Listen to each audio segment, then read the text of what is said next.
T'as 1000 euros de côté, tu te demandes comment les investir en bourse, t'as envie de te lancer mais t'as un peu peur de faire n'importe quoi, pas de panique. Je vais te montrer exactement comment faire pour bien démarrer avec 1000 euros même si t'es débutant. Allez, c'est parti.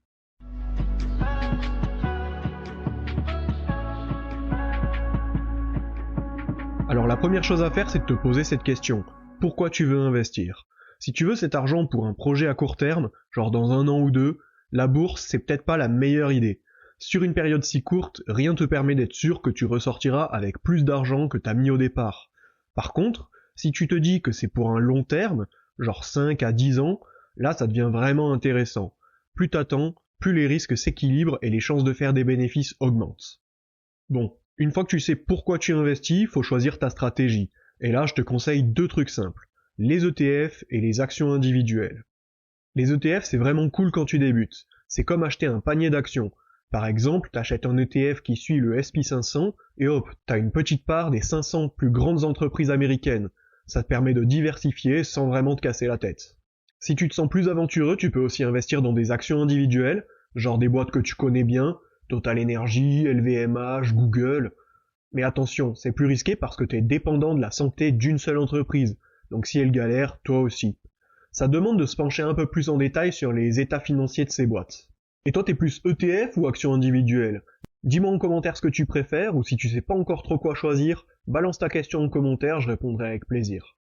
La clé, c'est la diversification. Comme je le dis souvent dans mes vidéos, c'est important de pas mettre tous ses œufs dans le même panier.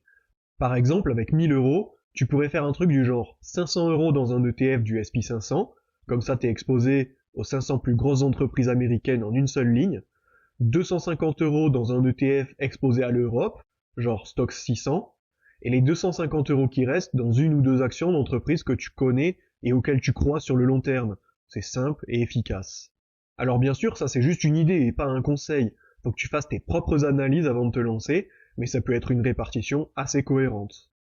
Un autre truc important, c'est de pas tout balancer d'un coup. Imagine que tu investis 200 euros par mois sur 5 mois, ça te permet de lisser les prix et de pas tout risquer au mauvais moment. Parce qu'il est impossible de prévoir les chutes du marché, ce serait dommage que tu mettes tout ton capital juste avant une baisse importante. En répartissant tes points d'entrée sur plusieurs mois, tu t'assures de diminuer fortement ton risque. Le conseil suivant, garde ça bien en tête, la bourse, c'est un jeu de patience. Tu verras des hauts, des bas, mais faut pas paniquer. C'est normal que ça bouge. L'idée, c'est de penser le long terme, genre 5 à 10 ans ou voire plus. Si tu fais ça, t'es déjà en bonne position pour faire fructifier ton argent. Si t'as des doutes, n'hésite pas à poser des questions dans les commentaires. Je serai là pour t'aider à y voir plus clair. En résumé, si tu veux bien placer tes 1000 euros, opte pour des ETF pour la diversification, et surtout, sois régulier et patient.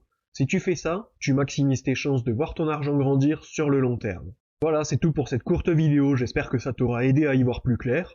Si t'as aimé, lâche un petit pouce bleu, abonne-toi pour plus de conseils sur l'investissement, et on se retrouve très vite pour une nouvelle vidéo. Allez, salut!